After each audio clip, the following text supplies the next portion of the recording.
Hello, xin chào tất cả các bạn đã quay trở lại với kênh của bạn học Lazada. Hôm nay chúng ta tiếp tục là series review Snacker. Ngày hôm nay thì mình có một Snacker đến từ Decathlon. Đó. Chúng ta lại có một đôi giày của Decathlon. Đây chính là đôi này. Hôm nay mình sẽ review và trải nghiệm về đôi này nhá.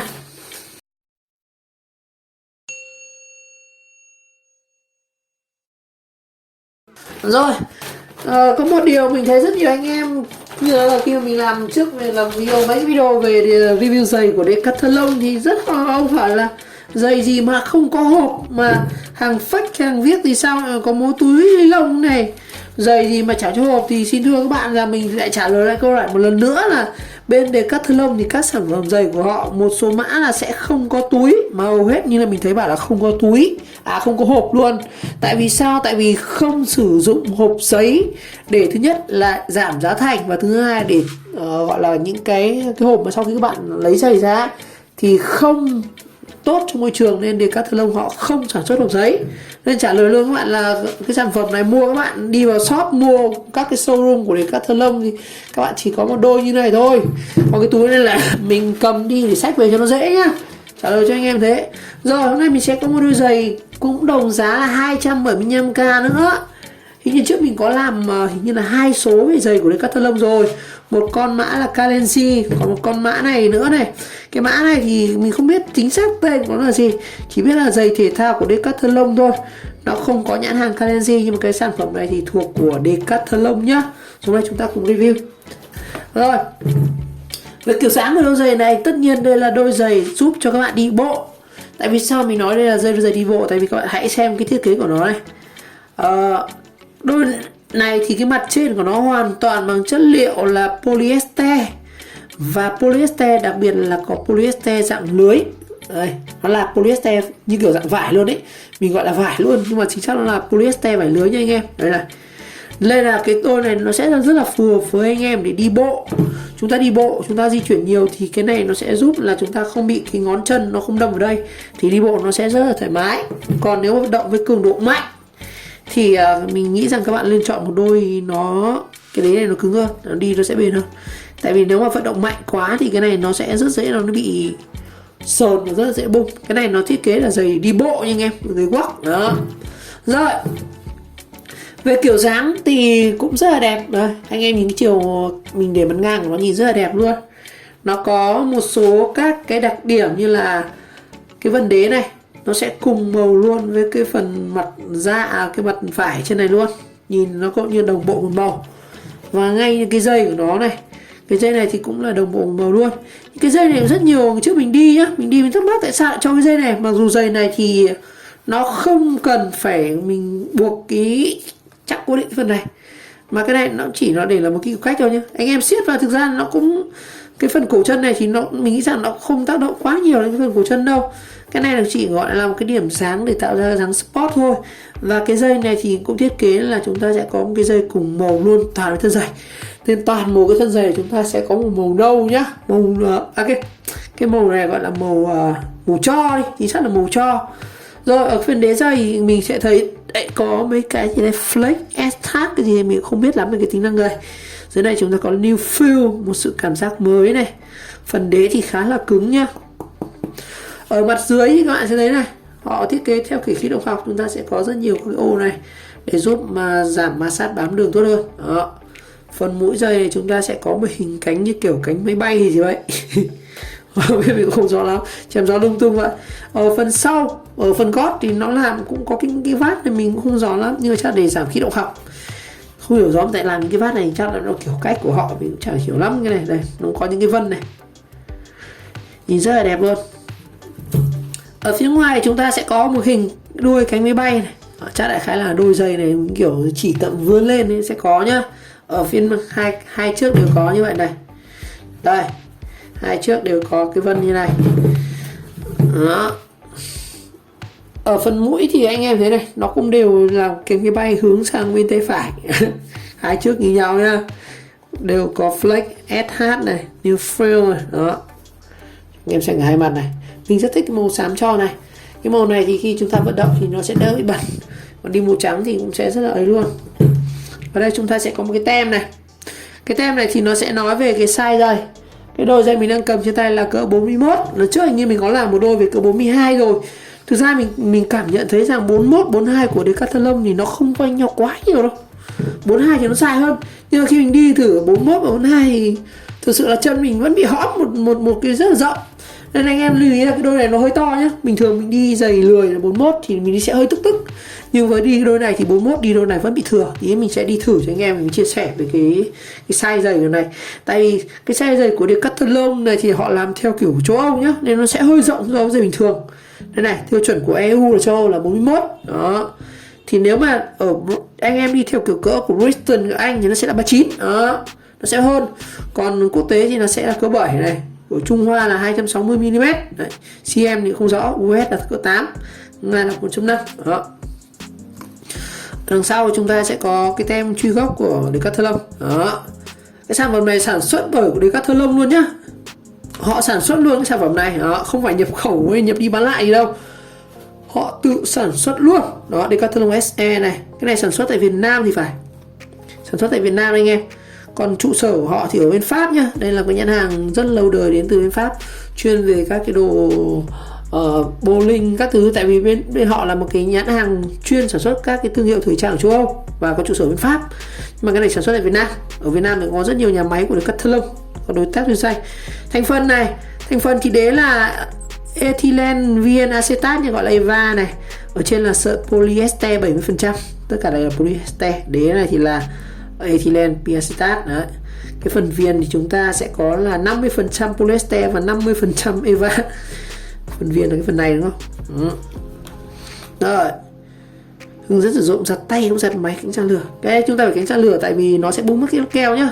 Rồi ở bên trong mình sẽ bung cho anh em xem. Đây là cái tem này, cho anh xem cái tem này này. Không biết sao các cái sản phẩm của Decathlon mình thấy họ dán rất nhiều tem nhá. Sao đây này. Con này nó có cả lô của nó này. Lô này là lô 2021 này, quý tháng 4 năm 2021, đôi mới tinh luôn anh em này. Mới sản xuất luôn này, lô 22 này. Chúng ta sẽ có 3 cái tem này của Decathlon này. Đó, size của nó này. Đó. Cái tem này rất quan trọng nhá. Nhiều người bảo sổ cái tem nó quan trọng gì đâu. Cái sản phẩm chính hãng xịn hay không chính là cái tem này.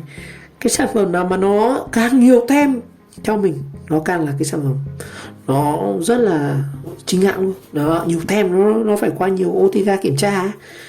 Đây này, có một cái nữa này. Ồ, 2 tờ tem luôn đúng không ạ? Không ạ, sổ đủ các loại tiếng luôn. Và cái tem của nó rồi, không phải tem giấy bình thường đâu nhá. Cái này là cái tem của nó như kiểu sợi từ tiền polymer của mình ấy, cũng là polyester nhá. Đó, một cái tem thôi. Rồi ở phần trong này, phần trong chúng ta sẽ có một cái phần lưới đế giày này, khá là đẹp, cũng trong cùng màu luôn, màu so trắng. Đó. Và giày này thì nó sẽ có một cái móc như này nhá. Mình không rõ cái móc này gì, chắc để treo giày à. Rồi. Ok. Bên đây này hai trước thì đều có 2 cái loại tem anh em ạ. Ôi trời ơi, rất nhiều tem luôn. Mặt trong thì chất lượng phải đây, lộn cho anh em xem này.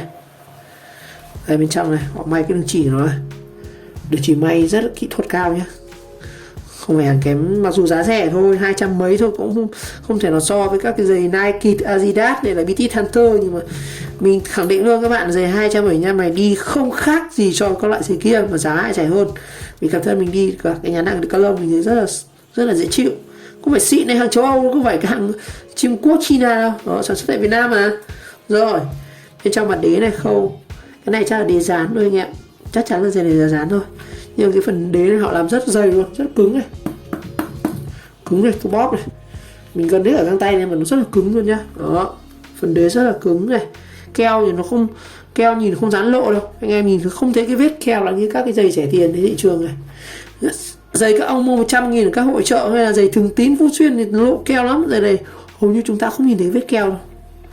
Đây mình thấy có hơi lộ một tí rồi này, nhìn kỹ thì mới thấy thôi, nhưng mà đây hầu như là giày nó rất ít lộ keo nhá.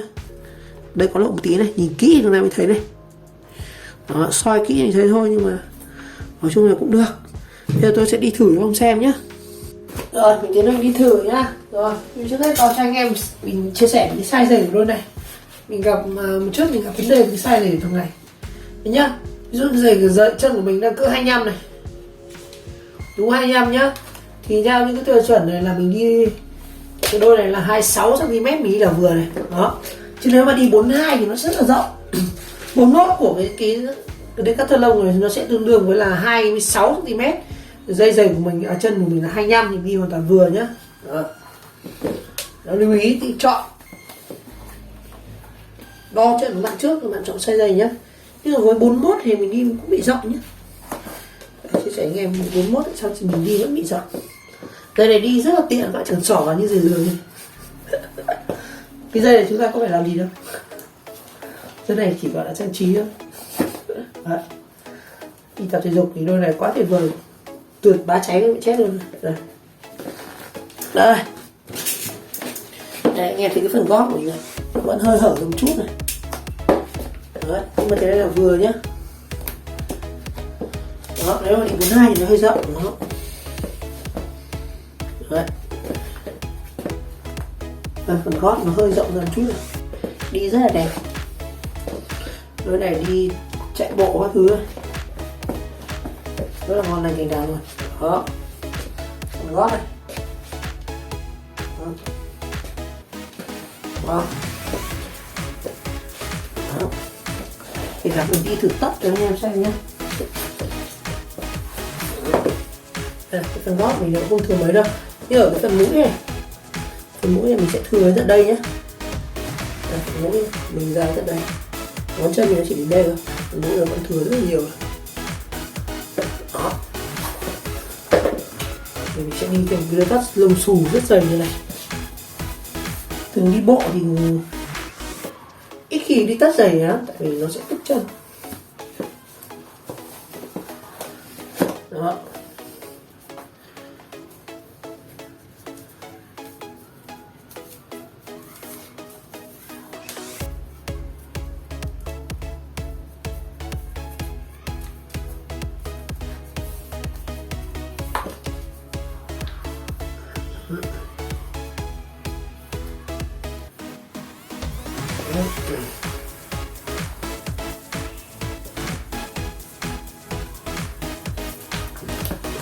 Sẽ đưa lông xù vào.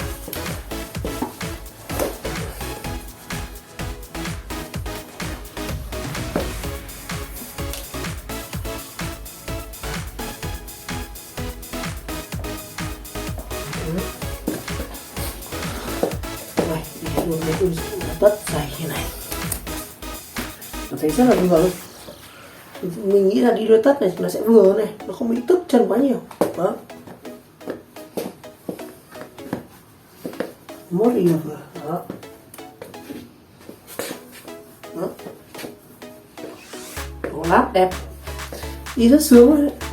Phần đế nó cứng ấy, đi bộ thì các bạn sẽ không bị đau chân nhiều. Đó. Phần đế nó làm rất là dày. Ở phần trên này rất là mỏng, mình nhấc cái chân này nó sẽ không bị tức chân của cái ngón này. Đó.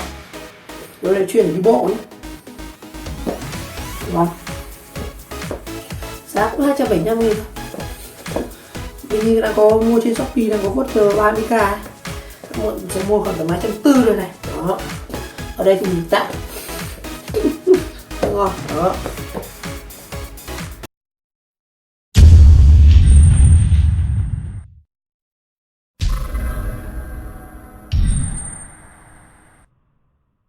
Rồi, như vậy ngày hôm nay mình vừa review cho anh em về đôi giày 275k của Decathlon, không phải Kalenji nhá. Cái mã này nó là 846117. Đó, cái mã của nó này 848617 của Decathlon. Nói chung nhìn chung mình đánh giá đôi này ngon, tuy nhiên nó vẫn có vài cái nhược điểm mà các nhìn tinh này, chúng ta vẫn thấy những cái vết lem của keo này rất nhỏ thôi, nhưng chúng ta vẫn nhìn thấy được nhá. Nhưng mà đi thì cũng khá là ngon lành cành đào, giá rẻ, ăn rẻ. Rồi, cảm ơn các bạn đã theo dõi video clip. Và nếu thấy video hay, mình nghĩ các bạn nhớ like, subscribe của kênh và chờ đón các video tiếp theo.